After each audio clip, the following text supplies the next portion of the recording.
Some breaking news out of Detroit Lions camp. Penei Sewell, Amon-Ra St. Brown headed to the Pro Bowl with the Eagles advancing to the Super Bowl. Their Pro Bowlers now not available. But Amon-Ra St. Brown, Penei Sewell in there. It's a nice honor. Justifiably so, I think, for Penei Sewell because he's a gold jacket loading in my mind. Amon-Ra St. Brown is trending that way too. Sam Flannel probably wouldn't give him that credit, but whatever. But no, it's nice, right? Absolutely. Any honor you get, especially, Pro Bowl. I mean, the Pro Bowl is not what it used to be, but the honor, like you said, matters to these guys. And anytime you can get an accolade like that, man, you welcome it. Yeah, and again, it's first of many for Penei Sewell. Mm-hmm. I always admit I'm a Penei Sewell simp. Like that, the way he is for Patrick Mahomes. I mean, that's kind of the way I am about Penei Sewell. But I don't wear sunglasses in a sleeveless flannel. But it is a good day for you, though. Hey, with Penei Sewell being named to the Pro Bowl, that's a good day for you. No, because I don't have to, I don't have to look into the camera with sunglasses. We know. But you know what? I'm happy about it too. I mean, Penei Sewell, at least as an alternate, he earned it. So did Amon-Ra St. Brown, and Frank Ragnow is already in. Those are arguably, I would say, definitely the three most important offensive players on an offense that was top 5. Now the only thing missing is Jared Goff should be in. Jalen Hurts is going to play in the Super Bowl. I want to see Jared Goff in the Pro Bowl. Yeah, and Lindsey, too, when you look at it, this, I think, adds a little more, I don't want to say pressure for next year, but it adds something to, I think it adds to the expectations. Absolutely. Is that fair? Oh, definitely. When you have, guys that are budding stars, you expect a certain level of play. And coming in next year, everybody's already talking about, hey, it's playoffs. That's what we should be shooting for. Our record should be, we should win 12 games, right? Right. Well, what's it take, though? Like, you were part of franchises that came up, right? Like, that had teal jerseys to start and ended up with championships. You know what I'm saying? Right. Like, but you were a part of all that. Right. What's the toughest part of that? Like, for Amon-Ra St. Brown and Sewell and the Lions and everything like that, to change a culture, which I think a lot of people would say that culture's changed. Mm-hmm. What's the hardest part as a player in dealing with that? Because the expectations are going to be there. Right. The hype train's going to be there. Everyone's going to expect it. What's the toughest part of that? Well, the toughest part is to maintain it and to build on it because, any little chink in the armor changes the trajectory of what you're trying to do. And if you don't guard it, I always say guard it with your heart because your culture is what you build your foundation off of. And any team, any little change you do can alter that. So now you just want to build it and try to build towards being a championship caliber team. Mm-hmm. And being a veteran and being a guy that's a star on those teams, you've been through the worst parts of it. Now you want to try to, stay and maintain the best parts of it. So you've seen both sides of you've been bad. Now we're okay. We're trending to be good, and having that patience to stay there and stay the course. Right. Pistons fan 11 brings up a good point. I want Slay to go get his ring. Go Birds.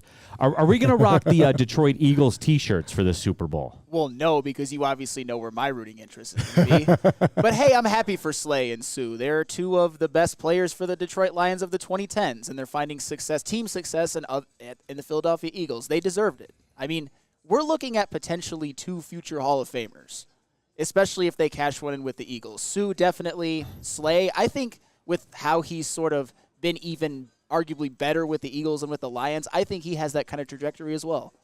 Yeah, but again, and there is this bit of pushback, which I expected.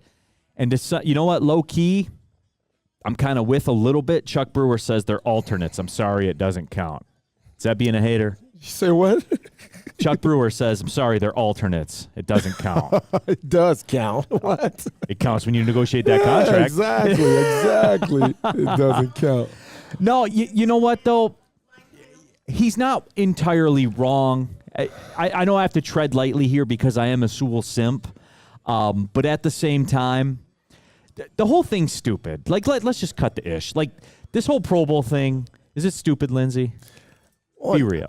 Not the guys that get selected. Uh-huh. Like this whole Pro Bowl facade. Like, can we just put it down? Can we take it out back and put it down? Well, it used to be. I remember when I was younger, the Pro Bowl was something to watch. They actually played. Right. Now it's a form of flag football with uniforms on, and it's just not. it's not enjoyable anymore. I don't know, man. Maybe they just should change it to purely flag. Which is pretty much what it is now, right? You know, I mean, it is. And like it is dumb. It's cool. It's cool for Amon-Ra, St. Brown, and Sewell, but I'm on that train where I think they just go ahead and need to take this Pro Bowl thing, take it out back, and put it down. LFG says, at Lindsey Hunter, thanks for mixing with the fans from far away. Hunter gave me never quit vibes 100. So you still got the juice with the fans, man. They Appreciate still, that. Yeah. They still mess with you, man. We'll say it like that. NFL Draft Junkie, Slay has love for Detroit, so hope he gets his ring. Are we gonna see that? Are we gonna see the get Slay's ring? Because I'm more on board with that than I am with the whole Stafford thing. I'm more on board with Slay getting his ring. I got love for Slay and Sue, which I'll talk about in the next segment. You didn't like the the Stafford? No, I didn't like it because like I was one of those ones. I don't hate on the guy. Right. You know, when I drive down to Detroit City FC to do the games, I drive by that field that he built, you know, for the school. Right. And that's cool. Like Right. I respect that. I do. He wasn't the problem, but he wasn't the solution. Right. You know what I'm saying? It was just like out there. And he's gone. And he's not coming back. But like for guys like Ndamukong Suh, and I'll know that I'm treading into dangerous territory when I say this, because Sue, you and I were together at a past radio life when the whole Ndamukong Suh thing was going on, and I was front and center. I'm like, give this man what he wants. And people forget this. They had a historically great defense. They had the sixth best rushing defense in the history of the National Football League when Ndamukong Suh was here. Like, people forget. They do.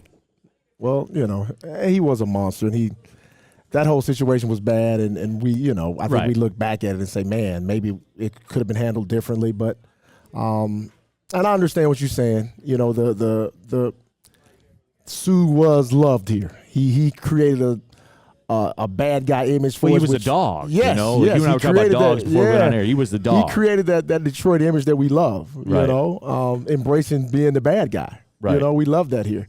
And he kind of embodied that. Don Burr says, if you don't wear a Lions uniform, I don't care, which I get. Real Cream of Wheat says, why would I root for him? You rooted for Stafford. Like, hey, Sam Flannel. Yeah.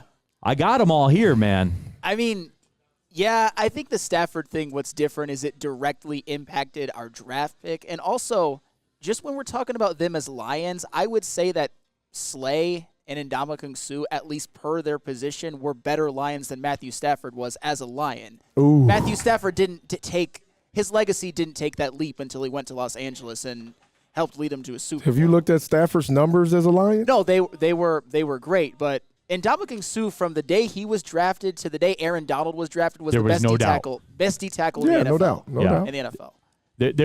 There was no doubt with that man. Yep. And that was the thing for me. And Don